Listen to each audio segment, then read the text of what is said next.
Berdoa dalam hati, berdoa mulai.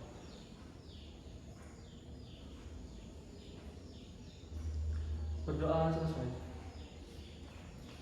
Baik anak-anak, untuk hari ini coba dilihat samping kanan kiri kalian. Apakah ada yang tidak masuk? Masuk semua? Oke, baik.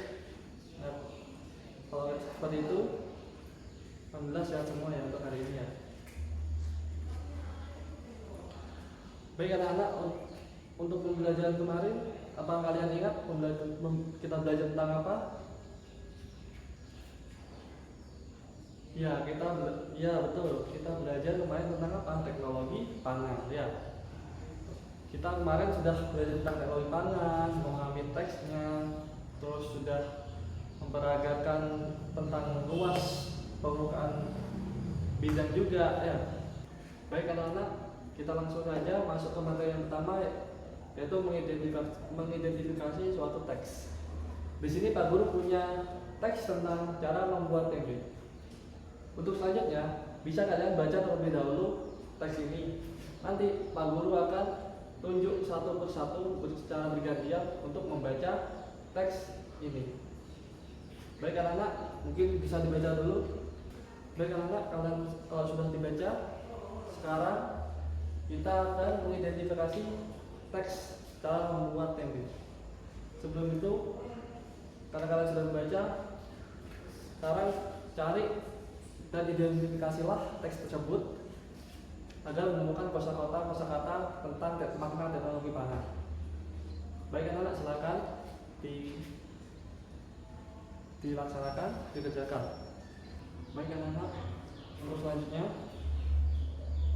karena kalian sudah mengidentifikasi kosakata yang ada dalam teks, kita bisa belajar tentang kosakata baru yang ada dalam kehidupannya. Contohnya yang utama yaitu dari teknologi pangan itu sendiri. Baik, untuk pembelajaran kali ini mungkin itu saja dari Pak Guru. Untuk selanjutnya kalian bisa istirahat terlebih dahulu. Baik anak-anak, karena tadi kalian sudah membaca teks tentang cara membuat tempe. Untuk membuat tempe itu sendiri kan untuk membutuhkan air yang cukup banyaknya. Untuk menakar air tersebut biasanya itu digunakan dengan gelas satuan, atau kalau misalkan dalam jumlah banyak itu bisa menggunakan suatu panci atau ember. Jadi semakin banyak gelas satuan yang dipakai akan bisa dikonversikan juga menggunakan suatu ember. Contohnya saja dalam satu pembuatan tempe ada satu gelas ya. Untuk membuat 9 tempe akan dibutuhkan 9 satuan gelas. Untuk kita lebih mudah, satu ember bisa dikonversikan sebagai 9 gelas satuan. Jadi kita tidak usah menggunakan 9 gelas satuan. Bisa digunakan alternatif menggunakan satu buah ember saja, karena perbandingannya satu buah ember sama dengan 9 satuan gelas untuk resep pembuatan satu tempe. Baik anak-anak, hari ini kita akan berdiskusi tentang suatu hal yang sangat penting dalam kehidupan sehari-hari, yaitu apa? Ya betul, yaitu apa? Keberagaman karakteristik individu. Apakah kita mempunyai perbedaan? Apakah kita mempunyai keberagaman? Iya, pasti kita mempunyai keberagaman, apalagi tentang karakteristik individu masing-masing. Keberagaman karakteristik juga menimbulkan hal yang positif dan juga yang negatif, seperti suatu pertengkaran. Di sini kita akan belajar tentang keberagaman. Apa itu sih keberagaman? Keberagaman itu adalah suatu perbedaan yang ada dalam masyarakat setempat. Ya. Contohnya, dalam suatu desa ada beberapa agama atau suku bangsa yang ada di suatu desa tersebut. Misalkan dalam suatu desa di suatu kota ada lebih dari satu agama yang ada di sana. Baik, karena kita akan mengidentifikasi dampak dari keberagaman itu sendiri. Hal-hal yang bisa kita tiru dalam suatu hal-hal yang kita bisa tiru dalam suatu keberagaman bisa menentukan dua hal dampak, yaitu yang pertama positif dan yang kedua dampak negatif. Yang dapat kita tiru adalah hal yang positif, ya, karena akan berguna dan bermanfaat bagi kita. Jika kita mengikuti hal yang negatif, itu akan merugikan kita sendiri dalam kehidupan sehari-hari.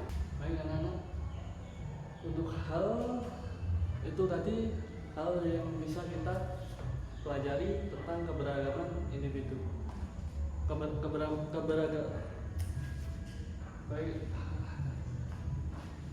Baik anak-anak, itu tadi yang kita bisa pelajari dari keberagaman karakteristik individu.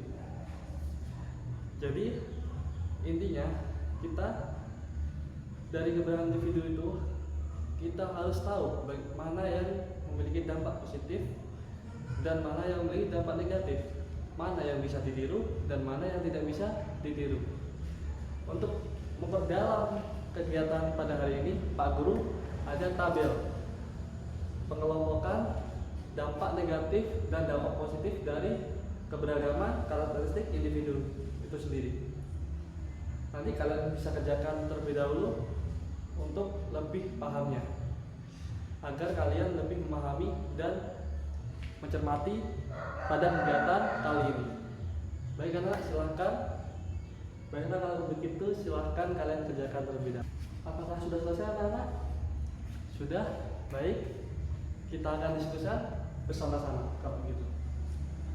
Pada tabel ini ada dua kolom yang harus kalian kerjakan, yaitu suatu keberagaman karakteristik yang perlu ditiru dan yang tidak ditiru. Dari hal yang perlu ditiru yaitu apa?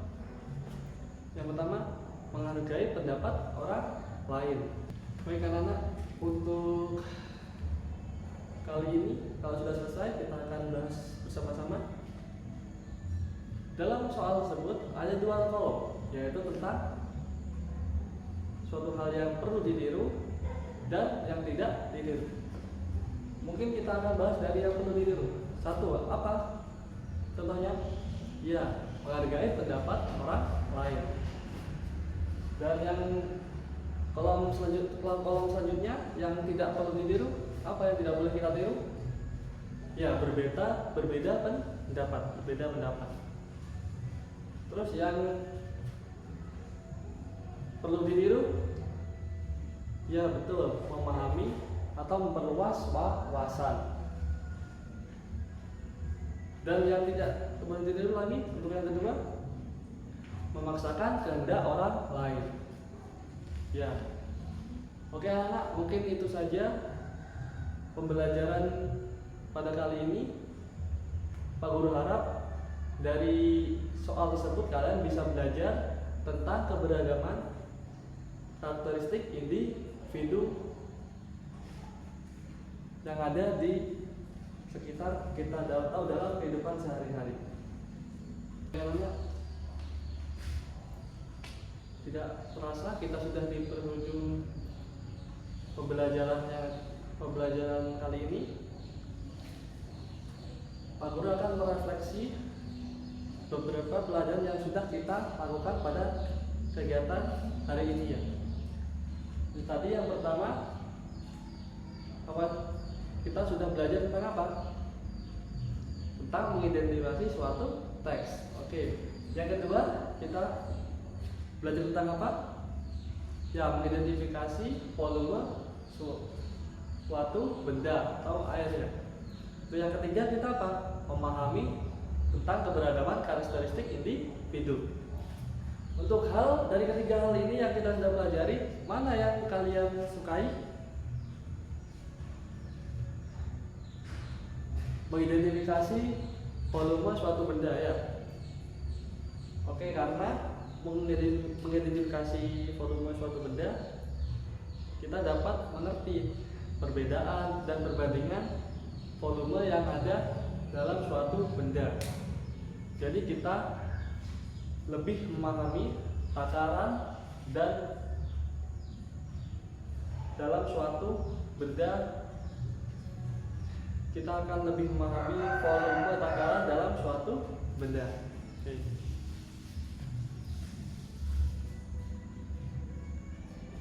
Baik, karena selesai pembelajaran kali ini,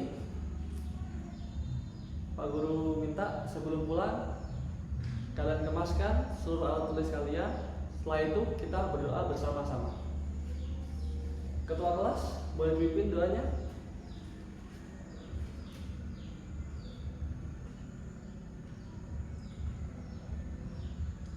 Berdoa selesai. Terima kasih ketua kelas.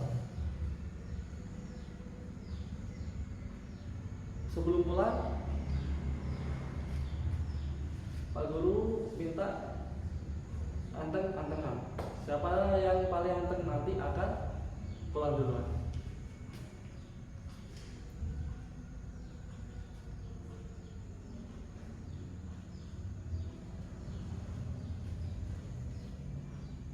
Baik, terima kasih anak-anak untuk pembelajaran kali ini.